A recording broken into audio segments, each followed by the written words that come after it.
আসসালামু আলাইকুম, welcome back to my kitchen.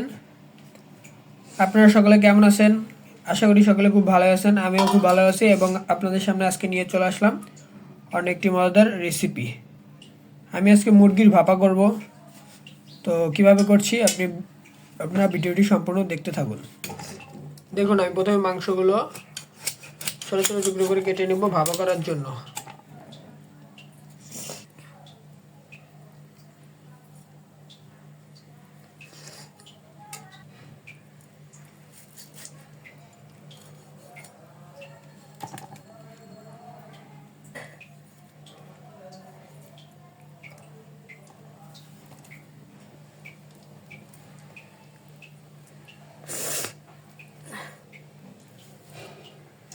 মুরগিগুলো কাটার জন্য ভালো করে পরিষ্কার করে নেওয়া হচ্ছে।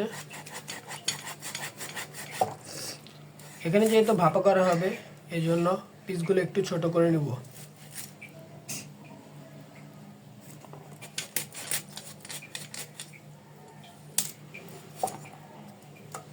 এখানে আমি ব্রয়লার মুরগিটি ব্যবহার করছি।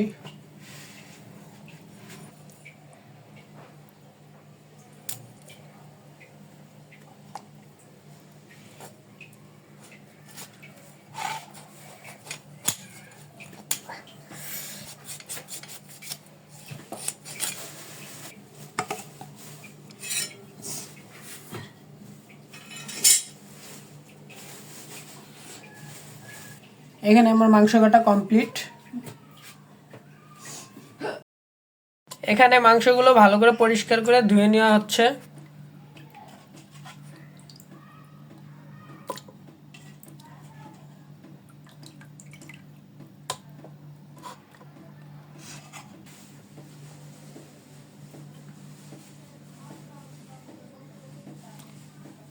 এখানে আমি মুরগির ভাপা করার জন্য সলিড পিসগুলা নিয়েছি। মশলার জন্য এখানে আমি আদা রসুন জিরা নিয়ে নিয়েছি, এখন এগুলো পেস্ট করে নিচ্ছি।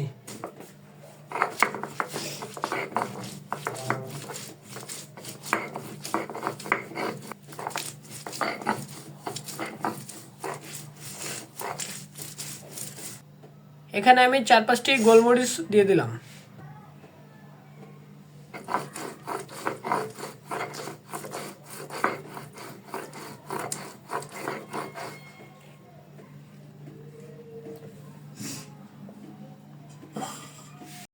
ভাপা করার জন্য আমি এখানে একটি টমেটো ব্যবহার করছি, আর এই টমেটোগুলোকে আমি এখন পেস্ট করে নিচ্ছি।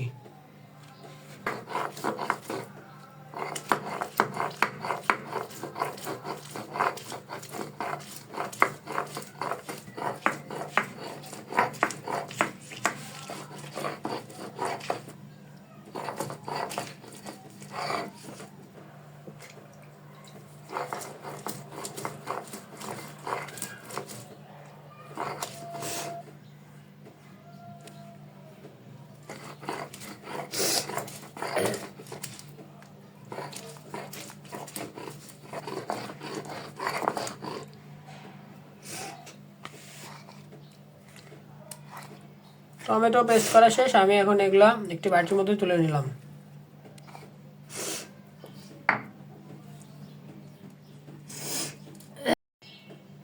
মুরগির ভাপা করার জন্য আজকে আমি পেঁয়াজগুলো কেটে আস্তা ব্যবহার করব না, পেস্ট করে নিয়ে ব্যবহার করব, যার কারণে আমি এখন এটি বেটে নিচ্ছি।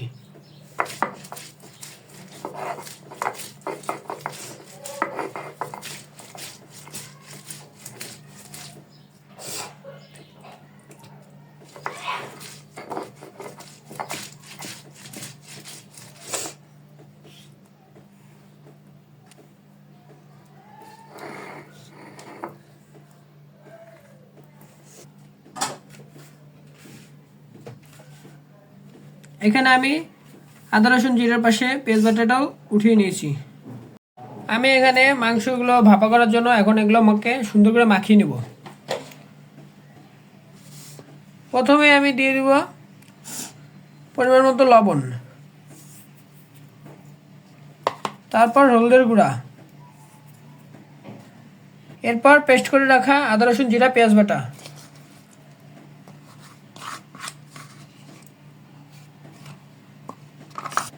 তারপর টমেটো পেস্ট,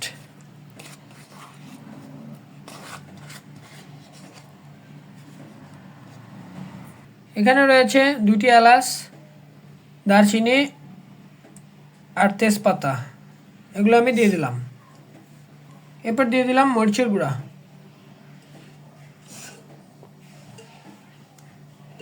এখানে আমি টেস্টিং সল্ট ব্যবহার করছি।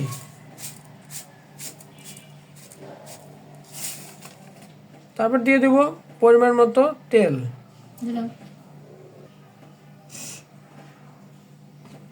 এরপর আমি মাংসগুলোকে ভালো করে মাখিয়ে নেব।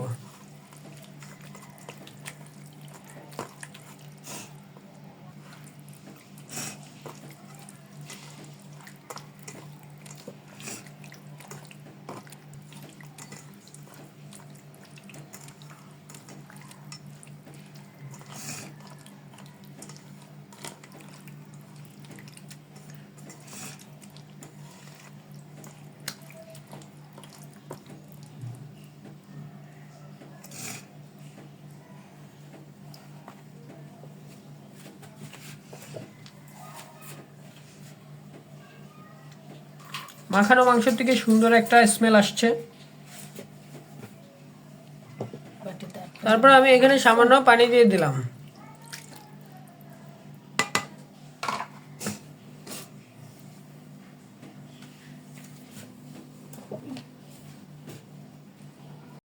আমি মাখানো মাংসগুলো কড়াইয়ের মধ্যে দিয়ে দিলাম।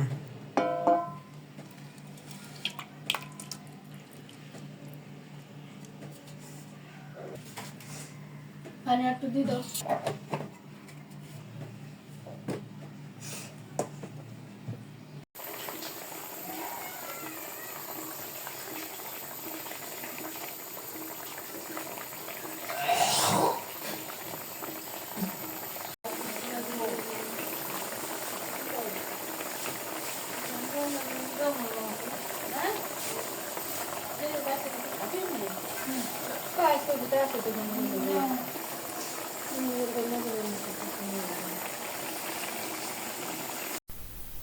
আমার মুরগির ভাপা রান্না শেষ, দেখুন কেমন হয়েছে। মুরগি রান্না তেলের মধ্যে কষিয়ে রান্না করার চেয়ে এভাবে মাখিয়ে তারপর ভাপা রান্না করে খেলে খুব বেশি ভালো লাগে। আমার ভিডিওটি কেমন হয়েছে আপনারা অবশ্যই জানাবেন। ভিডিওটি আর বাড়াবো না, আজ এ পর্যন্তই। আবার দেখা হবে নতুন কোনো রেসিপি নিয়ে নতুন কোনো দিনে। ততক্ষণ সবাই সুস্থ থাকবেন, ভালো থাকবেন। আল্লাহ হাফেজ, আসসালামু আলাইকুম।